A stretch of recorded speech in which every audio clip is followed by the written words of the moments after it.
Uma alegria, mais uma vez, falar sobre a vida que Jesus tem oferecido a nós. E partindo de tudo aquilo que o evangelista João narrou, nós estamos agora num momento em que essa abordagem é tratada por meio de conversas. No domingo passado foi Nicodemos, hoje uma conversa com a mulher samaritana, que pode certamente nos abençoar muito. Mas olha, é muito interessante que eu esteja aqui cercado de jovens, porque jovens gostam de tecnologia e nós tivemos nos últimos anos, especialmente nos últimos 50 anos, mudanças impressionantes, não é? E de tal forma que até mesmo quem tem a minha idade, que eu não vou dizer qual é, né? Mas vê como há uma diferença considerável entre aquilo que a gente fez há poucas décadas atrás e aquilo que a gente faz hoje. Por exemplo, uma netinha que viu a sua avó usando uma máquina de escrever disse o seguinte: olha, avó, que interessante, essa impressora já vai escrevendo quando digita, né? Porque uma coisa que parece tão distante para uma criança, para nós parece que não foi tanto tempo. Essas mudanças, elas impactaram muito a nossa percepção das coisas, especialmente para aquilo que nós não enxergamos, ou seja, o micromundo e o macromundo. Nós estamos agora sendo assombrados por um bichinho que ninguém vê, né? Os médicos infectologistas falam o bicho, o bichinho. E isso está no nosso micromundo. Nós começamos a perceber a riqueza de todo o macromundo através de todo esse conhecimento alucinante que nós viemos adquirindo. Mas uma pergunta fundamental nisso é se nós somos, por conta desse tipo de desenvolvimento, mais sensatos e mais felizes. Será que vocês, jovens, são mais felizes por terem um celular tão cheio de tecnologia para controlar toda a nossa vida? Como é que vai ser a nossa vida daqui a algum tempo? Eu não sei, eu fico pensando que talvez muitas das coisas que nós tenhamos serão holográficas. Talvez um teclado que o Giovanni toque daqui a 5, 10 anos não tenha uma fisicalidade, mas tenha apenas uma projeção de teclas que sejam, de alguma forma, digitalmente identificadas e pensadas, vamos dizer assim, para produzir. Não sei. É uma possibilidade. A grande questão é que quanto mais nós caminhamos nisso, mais nós acumulamos uma espécie de passivo desse desenvolvimento. Os estudiosos concordam que todo esse desenvolvimento trouxe guerras, miséria e mais desigualdade, mais danos ambientais, e nós não estamos nos dando conta disso. Especialmente porque nós sabemos que as pessoas não são mais felizes por aquilo que elas sabem ou por aquilo que elas possuem, mas por aquilo que elas compreendem de Deus em sua própria vida. Nós temos o conhecimento de que o nosso destino é ser preenchido pelas coisas de Deus. E também sabemos, como pessoas que temem a Deus e conhecem a palavra de Deus, que a felicidade não é um fim em si mesma, mas é uma consequência da prática das verdades eternas.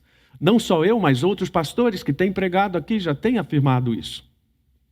Deus não nos fez para sermos felizes.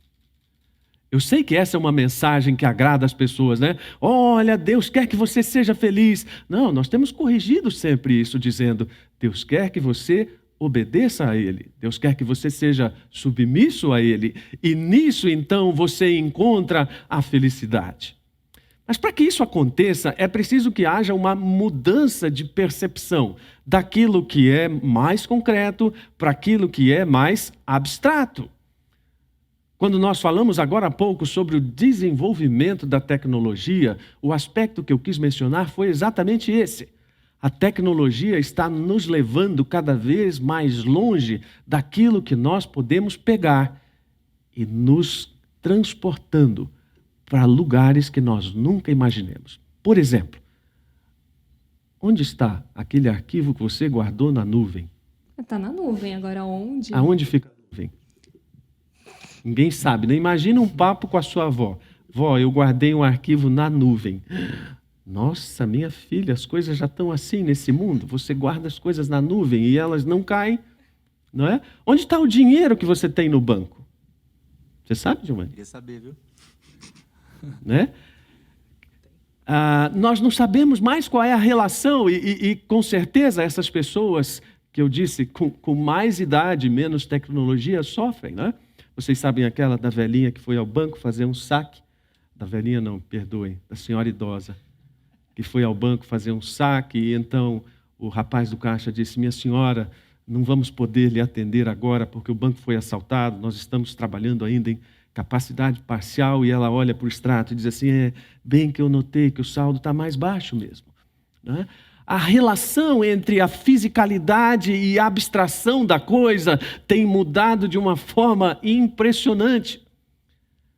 De tal maneira que nós não sabemos mais exatamente como é que é a relação que cada um de nós tem com aquilo que não é visto. Mas se nós pensarmos bem, foi isso que Deus veio ensinando ao longo da história. É um processo que é demonstrado pela revelação de Deus. É um processo que é demonstrado na forma como nós nos relacionamos com Deus. Deus fez um trajeto com a humanidade partindo das coisas vistas para tudo aquilo que nós não poderíamos ver, mas precisaríamos acreditar pela fé. Nós podemos fazer um breve relato disso. Nas primeiras aparições, e vamos tomar por base, por exemplo, Abraão.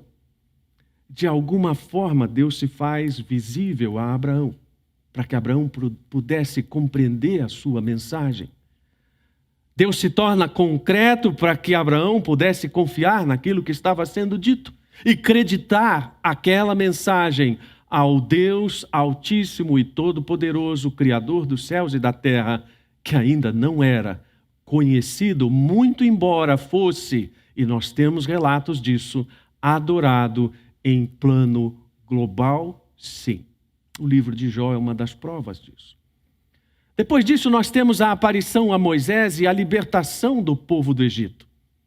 Numa forma extraordinária, Deus aparece a ele, revela a sua vontade, diz: eu vou constituir um povo. Na verdade, eu já constituí, mas agora esse povo está enorme, eu vou tirar esse povo desse cativeiro. E então Deus deu ordenamentos e mandamentos, coisas escritas, palpáveis, que poderiam ser cumpridas para o benefício do próprio povo.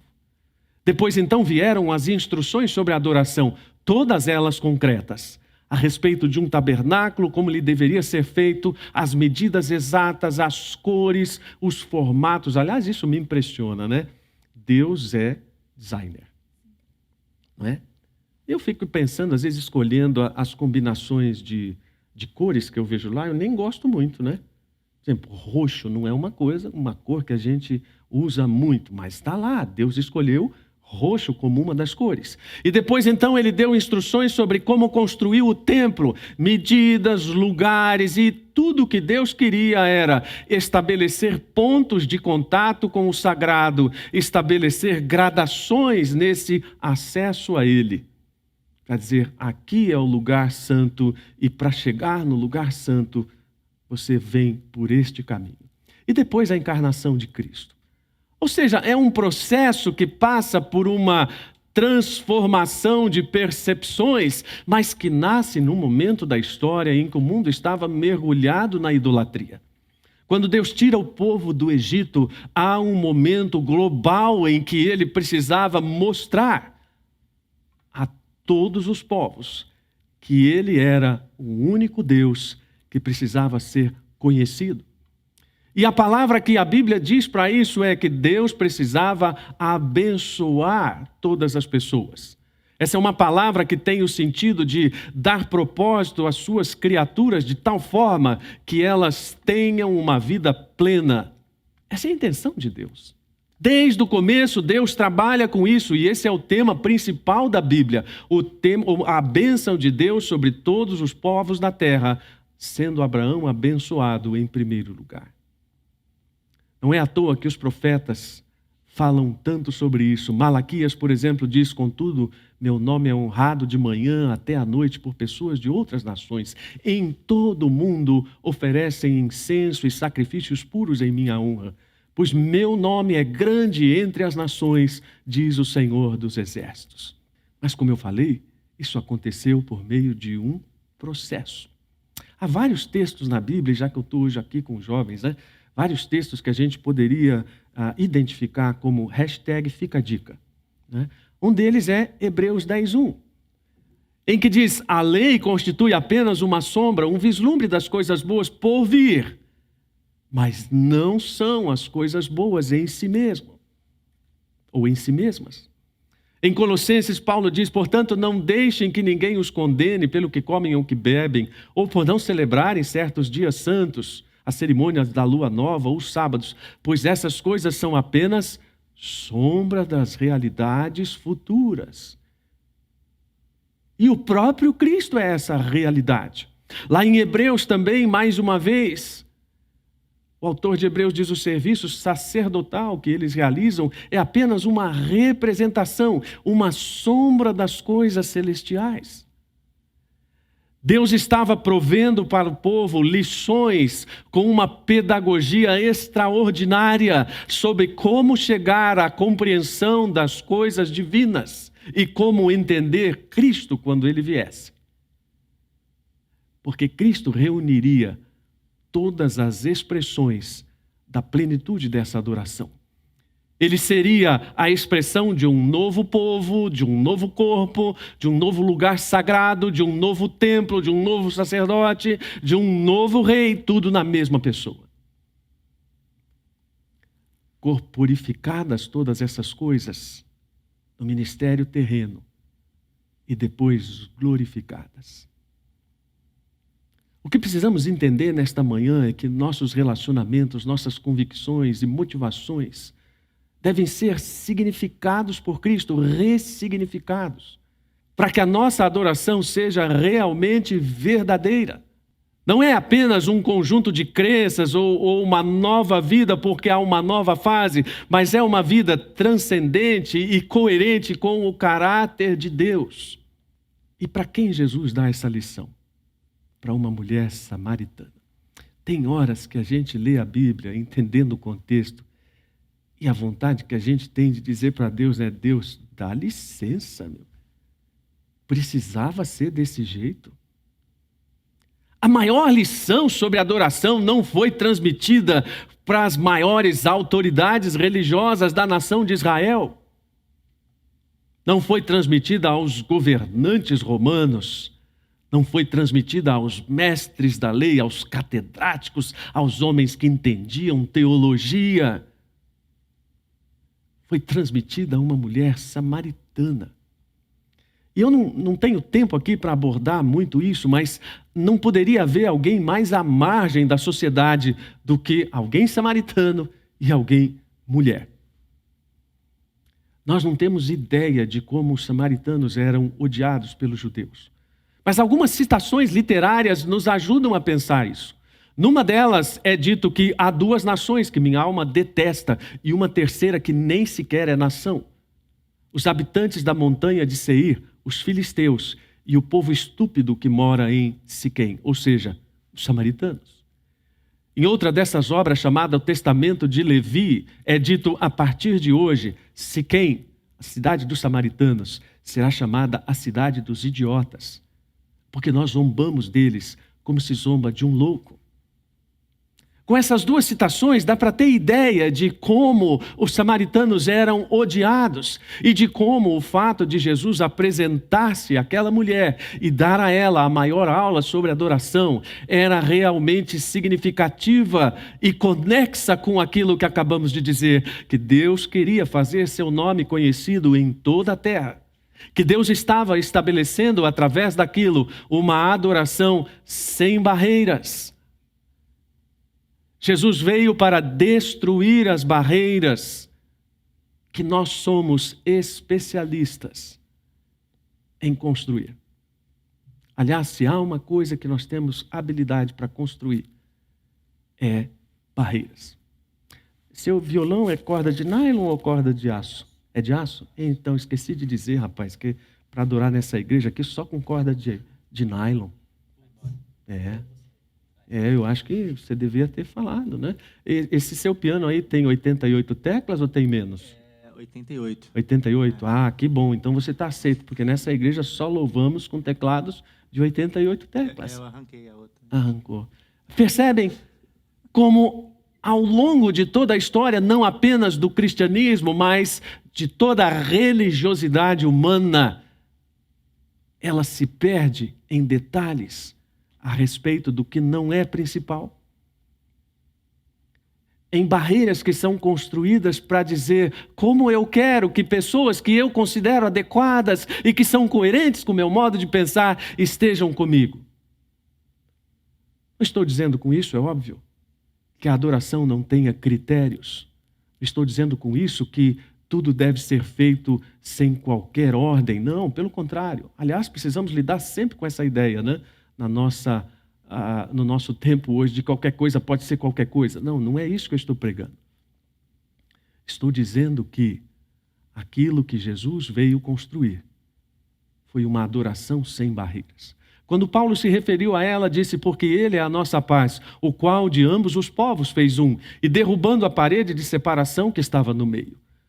Paulo fazia alusão neste texto a uma parede real que havia no pátio do templo, de mais ou menos 1,10 m de altura, na qual havia uma inscrição, daqui para lá os gentios não devem passar.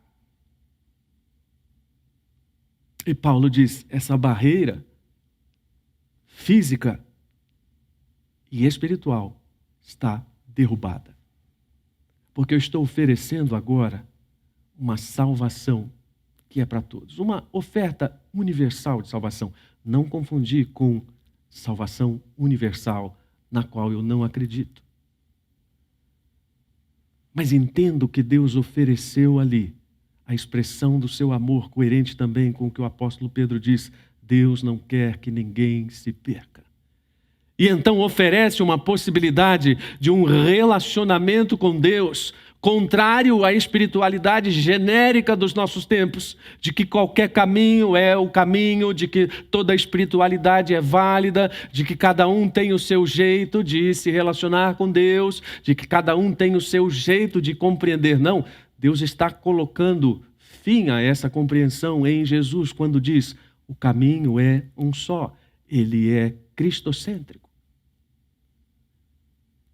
E é assim que Jesus se apresenta àquela mulher. Interessante também o contraste, né? No domingo passado mencionamos a conversa com um homem poderoso e rico. E hoje estamos conversando sobre uma conversa que Jesus teve com uma mulher absolutamente simples, marginalizada pela sociedade, por diversos aspectos. E Jesus se apresenta a ela e diz, quem bebe da água que eu dou nunca mais terá sede. Ela se torna uma fonte que brota dentro dele e lhe dá a vida eterna. O presente de Deus para nós é um tipo de vida que brota de dentro para fora e não de fora para dentro. As pessoas nos nossos dias têm sede de coisas que satisfaçam a sua interioridade, mas muitas vezes não se dão conta de que nada que é exterior poderá satisfazer a sede interior. Como diz um pensador do comportamento humano, o homem é um ser desejante, é verdade. As pessoas têm sede, elas buscam e em geral não alcançam, porque aquilo que elas buscam tem um poder de satisfação limitado, apenas Jesus tem a capacidade de satisfazer a alma plenamente. Por isso a Bíblia usa largamente essa figura de beber e comer de Deus. Especialmente beber, porque é uma imagem muito comum do suprimento de Deus por uma necessidade espiritual. Tem a ideia de receber pela fé, de tomar sem qualquer mérito. E a metáfora é de fácil compreensão, porque todos nós sabemos que o que um homem faz com sede para se livrar dela, quase nada, ele simplesmente bebe. Se ele estiver com o rosto sujo, como disse Spurgeon, ele bebe também. Se ele não for digno de beber, ele bebe da mesma forma. Porque beber é uma coisa incrivelmente fácil. Muito mais simples do que comer.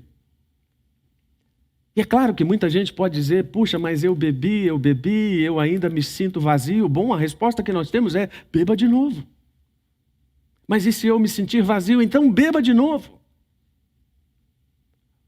Porque o efeito dessa água sobre as nossas vidas, ele é saciador, é transformador, é limpador.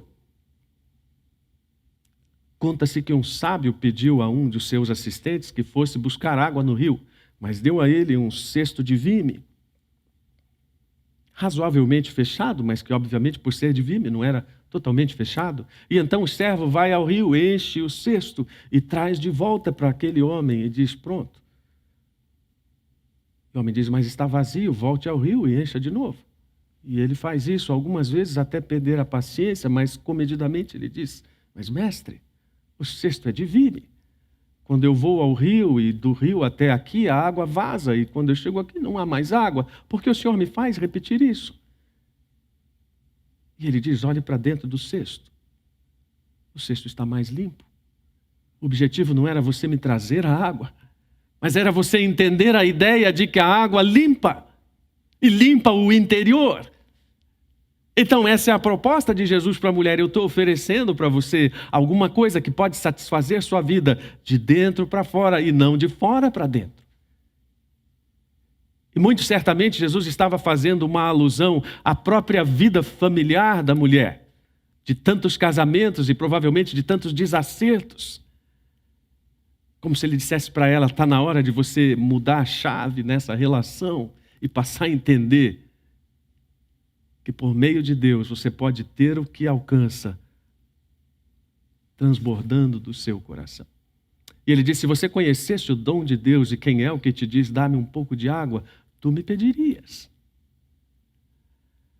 Toda vez que nós não compreendemos a profundidade disso, ou que nós tentamos abrandar isso, nós não transmitimos ao mundo aquilo que Jesus veio transmitir. Eu sei que viver num mundo plural e cheio de opções de espiritualidade, como eu mencionei, é complicado. Nós somos chamados de arrogantes, exclusivistas. Mas ou cremos naquilo que está revelado na palavra, ou então estaremos crendo num outro evangelho que não é de Cristo. Não adianta querermos ser simpáticos com as pessoas sem apresentar o cristianismo que é de Cristo, sem apresentarmos o cristianismo que é da cruz, sem o cristianismo da renúncia. Então, beber da água é um pré-requisito para esse relacionamento com Deus. Jesus disse: quem beber da água que eu lhe der nunca mais terá sede. Pelo contrário, essa água vai se tornar uma fonte para jorrar para a vida eterna. Quando nós entendemos isso, então as questões menores perdem importância. Sabe, não é se o violão é de aço ou de nylon, se o teclado tem 88 teclas. Estou dizendo isso como um exemplo, uma brincadeira. Mas a gente poderia mencionar tantas coisas que têm sido criadas para acrescentar detalhes ao relacionamento com Deus. E a mulher pergunta a Jesus sobre um desses detalhes: mas escuta, onde é que nós devemos adorar? Em Jerusalém ou no Monte Gerizim? Porque um pouquinho de história, né? Quando houve a divisão entre as 10 tribos do norte e as 2 tribos do sul, para que as pessoas da tribo do norte não fossem a Jerusalém adorar, então toda uma religião, uma nova religião foi criada, para que as tribos de Israel tivessem a sua própria religião, as suas coisas sagradas, o seu lugar de adoração. Isso também mostra o que nós gostamos de fazer: criar a nossa própria religião, com as nossas regras, do nosso jeito, com as nossas conveniências, que falem aquilo que queremos. Tem circulado aí pela internet uma frase que dizia: antigamente as pessoas mudavam por causa da pregação e tudo. Hoje as pessoas mudam de pregação, se ela não falar aquilo que elas querem ouvir. E Jesus está mostrando à mulher uma coisa mais elevada, mas ela ainda não tem condições de entender. Ela está pensando num negócio mais localizado: é aqui ou é lá? E Jesus está dizendo: vai chegar um momento que não é nem aqui nem lá. E não é interessante pensar, queridos irmãos, amigos, que nós já chegamos nesse momento?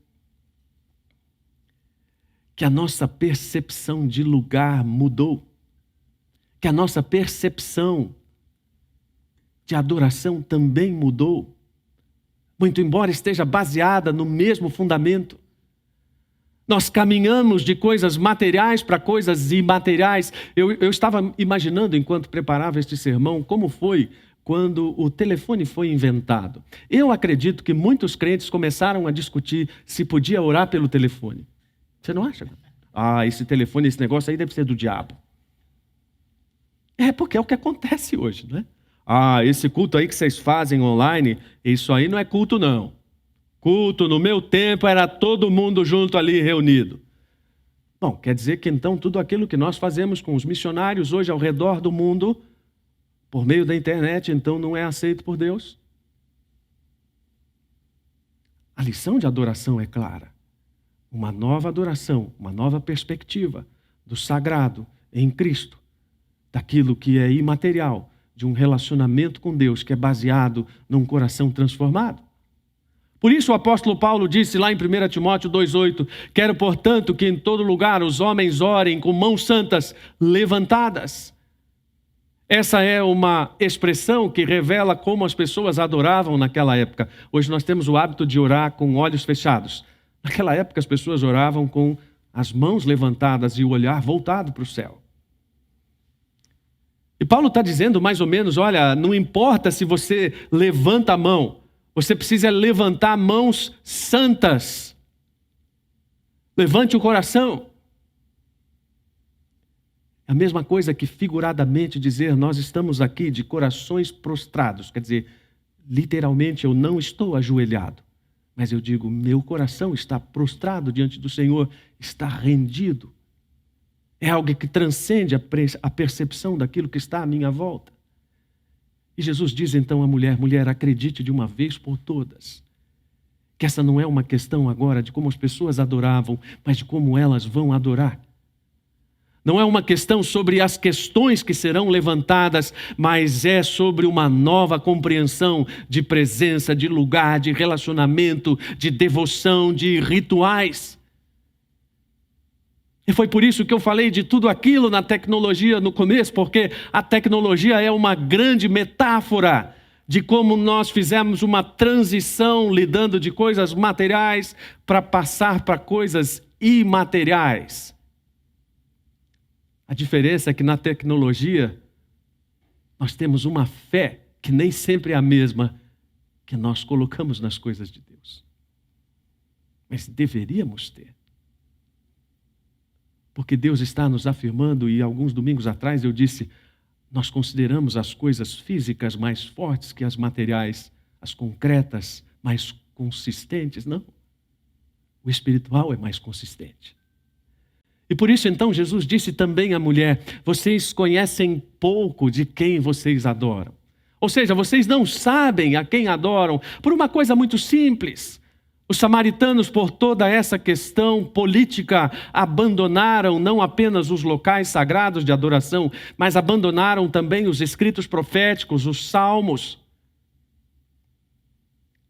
Numa trajetória histórica, é como se eles tivessem interrompido isso e parado num determinado momento. E até poderíamos pensar, se tivessem parado nesse momento e tivessem o Pentateuco e o tivessem obedecido, seria uma coisa, mas não. Abandonaram essa parte da revelação do Antigo Testamento e pela qual Jesus está também reivindicando a sua autoridade. E disseram, nós vamos agora fazer do nosso jeito, e se entregaram à idolatria. Jesus diz, os judeus adoram o que conhecem. E não é porque Jesus também estivesse defendendo os judeus. E esta não é uma questão, de novo, de defender judeus ou de ser contra judeus. O argumento de Jesus é simples. Aos judeus foi confiada a revelação de Deus. Isso está lá em Romanos. E essa revelação de Deus foi para que ele viesse ao mundo para salvar o mundo. João 3,17 diz, Deus enviou seu Filho ao mundo não para condenar o mundo, mas para salvá-lo por meio dele. E Paulo então justifica isso dizendo, eles são o povo de Israel, eles foram escolhidos para serem filhos adotivos de Deus, e por meio deles a glória foi revelada. Deus deu a eles o privilégio de adorá-lo e receber as suas promessas. Jesus não estava tomando partido em relação a isso, mas ele estava esclarecendo adequadamente qual era a base da sua autoridade. Ele está dizendo, olhe para trás, e há uma história por trás disso. Olhe para trás, há um enredo em como Deus está falando à humanidade. E chegou a hora da humanidade conhecer uma nova forma de relacionamento com Deus. Claro que indiretamente ele está dizendo, ou diretamente está dizendo, todas essas cerimônias estarão revogadas. A lei de Moisés não é perpétua. Mas vamos olhar agora para um novo princípio mais elevado, onde o coração é oferecido a Deus. Onde o culto bíblico satisfaz toda a nossa personalidade, de tal forma que nós não precisamos procurar nenhum substituto humano, material, para a nossa sede de Deus. E aqui eu poderia colocar várias definições de adoração. Todas elas corretas, teologicamente, biblicamente, provavelmente. Digo provavelmente em relação à escolha. Mas qualquer pessoa com um mínimo de conhecimento da Bíblia sabe que a adoração é uma rendição incondicional à natureza de Deus. É uma aceleração da consciência por causa da santidade dele. É um alimento da alma pela verdade, é uma purificação da imaginação pela beleza de Deus, é a abertura do coração para o seu amor, é a entrega de todas as vontades ao seu propósito, e tudo isso reunido numa expressão que é voltada para ele, né? Bonito, né? Gostaria de ter dito isso, mas não fui eu. Foi um teólogo bastante conhecido, que diz também que adorar a Deus é reconhecer o seu valor e sua dignidade. Olhar para Deus e reconhecer de todas as maneiras apropriadas o valor do que vemos. Vejam, vemos pela fé. A Bíblia chama essa atividade de glorificar a Deus ou dar glória a Deus e a considera o fim último e, de um ponto de vista, todo o dever de um homem. É a adoração no seu sentido mais amplo. Envolve petição, louvor, pregação, fala, ações, obediência, ofertas, amor às pessoas. É a adoração integral da vida. É uma pena que com todo esse conhecimento que nós temos diante da palavra, há muita gente que ainda entende a adoração apenas como um ato cultico. Uma criança perguntou ao seu pai, papai, o que é adorar? Deve ter ouvido na escola bíblica dominical, né? Pegou o pai de calça curta, aquele pai que nem ia na escola dominical, né? Nem lia muito a Bíblia, ele pensa, então diz ao filho assim, adorar aí a igreja todo domingo, que nem a gente faz. E não me amole mais com essas perguntas teológicas. Não, adorar não é ir à igreja. É por tudo isso que nós vimos da palavra e dessas definições teológicas, o coração colocado a Deus em sinceridade. E então uma pergunta é muito pertinente, porque será então que todas aquelas pessoas antes de Cristo não adoraram a Deus sinceramente? Bom, não posso dizer se elas adoraram ou não sinceramente, mas uma coisa eu posso ver, que de muitas maneiras Deus corrigiu o povo dizendo, vocês são hipócritas. Por muitas maneiras Deus disse, eu não me agrado mais das festas que vocês oferecem a mim, dos sacrifícios. Num dos textos, talvez o mais contundente, diz, afasta de mim o barulho dessa música, porque eu não quero mais ouvir isso. Nossa, dá um medo, né? Já pensou se a gente estivesse aqui cantando, mesmo que o nenezinho estivesse dormindo, mas a gente ouvisse uma voz assim, afasta de mim esses cânticos, porque eu não tenho prazer neles. Acho que a gente pararia na hora, né? E geraria um temor.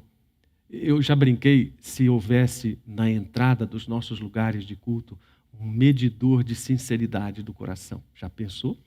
Que nem agora tem nesses lugares que a gente vai, o sujeito põe a pistolinha lá para ver se o termômetro acusa a nossa febre ou não. E talvez até tenhamos isso no retorno aqui, né? Mas aí você entra, não é um termômetro, é alguém que coloca, vamos ver se a sua sinceridade do coração permite você adorar a Deus hoje. Eu acho que tem gente que nem vinha para o culto. Vai que aquele negócio apita e diz que meu coração não está de acordo com aquilo. Deus quer melhor ficar em casa e não pagar mico. Deus sempre questionou a falta de sinceridade do coração. Nós podemos ver isso lá desde Caim e Abel. Nós sabemos que a adoração de Caim não foi aceita por Deus. Não porque era de coisa A ou coisa B, mas porque não havia um coração realmente sincero e digno.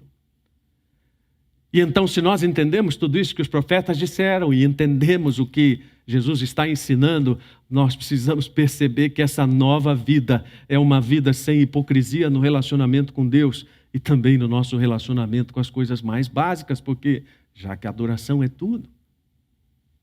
Sabe, é aquela coisa de não simplesmente assinar a lista de presença na aula, porque o fato de você assinar a lista não diz que você esteve na aula. Mas quantas consciências são aquietadas, né? E mensagens para você, ei, assinou meu nome na lista? Assinou, tudo certo. Não, tudo certo não. A essência da coisa não foi alcançada. E a essência da coisa era você assistir a aula. É como o funcionário que se alegra porque conseguiu um atestado médico e apresenta ao patrão para não ter o seu dia descontado. E ele diz, está tudo certo porque eu já levei lá um atestado. Não, não está tudo certo. A essência da coisa não foi alcançada. Você estava em plena saúde, o atestado era falso. Você percebe? É como estar cultuando a Deus e não ter o coração naquilo. Não importa se é aqui presencial, se é aí na sua casa. Deus trabalha para que corações sejam sintonizados com Ele por meio de Cristo. E isso então leva para longe os nossos conceitos errados sobre adoração. É uma pena que seja tão pouco tempo aqui que não dê para a gente colocar a ênfase que é devida na obra do James Smith, que é fantástica sobre isso. Porque o Smith nos ajuda a entender que a adoração é muito mais do que uma instrução didática e processos cognitivos em torno de uma mensagem. É muito mais do que procedimentos litúrgicos. Se a oração vem antes da música A ou da música B, se a música A começa, ou se nós vamos ter um sermão de 30 minutos ou de 1h30. É muito mais do que um evento de reabastecimento espiritual. Muita gente gosta de dizer isso, né? Eu vou para o culto, vou recarregar minhas energias para mais uma semana. Gente, culto não é tomada de recarregamento espiritual, muito embora tenha o seu valor em relação a isso. É muito mais do que pensar em todos os programas eclesiásticos, evangelísticos, sociais ou de qualquer caráter que podem nos colocar em sintonia com os melhores propósitos de Deus, ainda que nosso coração não esteja totalmente focado naquilo. É muito mais do que realização pessoal. Aliás, não é sobre nós, é sobre Deus, sempre a mesma coisa. Adoração não é como eu me sinto, mas é sobre como Deus se sente a respeito de mim. E nós precisamos ter consciência de que todas essas liturgias, tanto sagradas quanto seculares, porque eu mencionei agora há pouco liturgias sagradas, mas o Smith fala também das liturgias seculares. Mencionei aqui há um tempo atrás, pregando sobre como o shopping se tornou uma nova liturgia para nós. E ele diz que essas liturgias, elas moldam a nossa identidade, dando forma aos nossos desejos mais fundamentais e a nossa disposição mais elementar para com o mundo. Isso tem tudo a ver com adoração, porque quando a disposição do nosso coração não é aquela que Deus gostaria de ver em relação a Ele, muito provavelmente é porque os nossos desejos fundamentais foram moldados por outras liturgias que não têm Deus como centro. Então não temos prazer em adorar a Deus. Isso foi roubado do nosso coração por essas liturgias seculares. Ou seja, os nossos hábitos, eles constituem realmente o ponto central do nosso desejo. Eles são a dobradiça que faz girar o nosso coração, de tal modo que ele fica predisposto para ser guiado em todas as direções e principalmente na direção de Cristo. Então, quando Jesus diz, é necessário que Deus seja adorado em espírito e em verdade, isso está sob o domínio de Cristo, que é a verdade. E sob o domínio de uma das bússolas da nossa natureza, que Deus é espírito, que é criador de todas as coisas, que é fonte de toda perfeição e que se agrada de todos os que se assemelham a Ele, odiando o pecado e sendo livres dele por meio de Cristo. Para isso nós fomos feitos. Então, quando sob a influência do Espírito Santo, todos os nossos afetos, apetites, desejos estão voltados para o trono de Deus, a adoração acontece em espírito e em verdade. Quando todas as paixões e os propósitos do nosso coração são guiados pela palavra de Deus, então nós chegamos a essa maravilhosa conclusão que Deus se tornou uma carne conosco para que nós pudéssemos nos tornar um espírito com Ele. Nas primeiras celebrações que nós fizemos aqui neste formato, no início da pandemia, com todas as pessoas com quem estive aqui e conversei, a percepção foi comum: Deus está aqui. Como nós sabemos? Por causa dessa verdade. Cristo veio até nós, se fez carne como qualquer um de nós, para que hoje nós tivéssemos essa maravilhosa compreensão de que nos tornamos um espírito com Ele. Jesus disse àquela mulher a mesma coisa que diz para mim e para você hoje: bem-vindo a uma nova vida de adoração verdadeira, em que o relacionamento com Deus precisa ser de sinceridade, de coração aberto, transformado, purificado diante de Deus, por causa da água que foi bebida em Cristo. Bem-vindo a uma nova vida de adoração verdadeira, de submissão às interferências de Deus.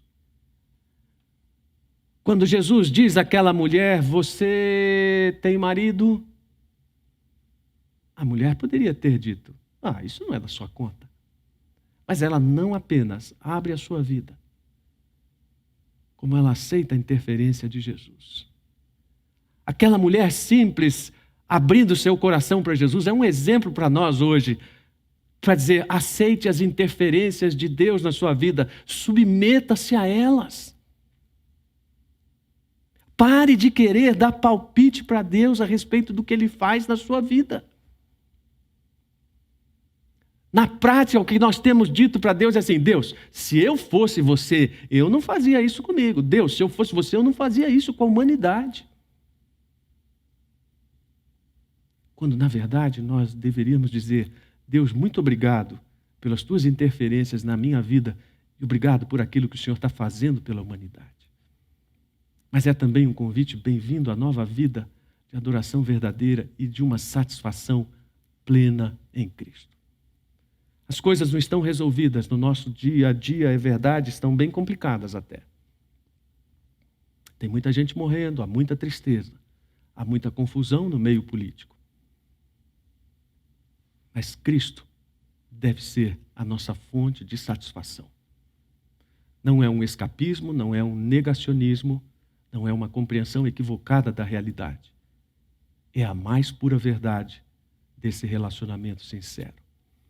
Eu quero terminar com uma frase que eu considero maravilhosa. Acho que em 2018 terminei um dos sermões com essa frase: quando todos os sermões forem pregados, os hinos cantados, todos os seminários de renovação, de adoração conduzidos, e todas as nossas inovações tiverem ido e vindo, isso é tudo aquilo que terá importado, que nós dissemos com o nosso ser inteiro: digno é o Cordeiro que foi morto, de receber poder, riqueza, sabedoria, honra e glória, de ser bendito.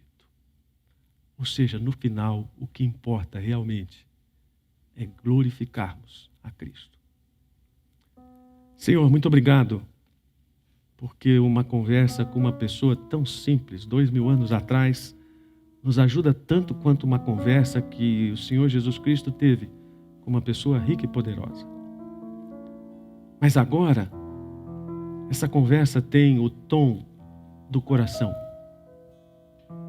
o tom do relacionamento que pode satisfazer todas as nossas necessidades, que não vem do mundo, que não vem de coisas físicas, materiais, mas que vem desse conhecimento, dessa água bebida, do Cristo reinando no nosso coração. Então, Senhor, nesta manhã, ajuda-nos a encontrar essa plena satisfação e também o pleno entendimento de todos esses conceitos abstratos trazidos por Cristo, de tudo aquilo que não vemos, mas que pela fé entendemos, que é a prefiguração da eternidade. Essas maravilhosas antecipações do Teu reino nas nossas vidas. E que o Senhor nos conforte para mais uma semana. Aliás, que o Senhor também recarregue as nossas baterias para mais uma semana, mesmo sabendo que não é só para isso que nós estamos aqui. Mas que o Senhor pode fazer isso. Seja exaltado o Teu nome, seja exaltado o nome de Cristo. No nome dele oramos. Amém.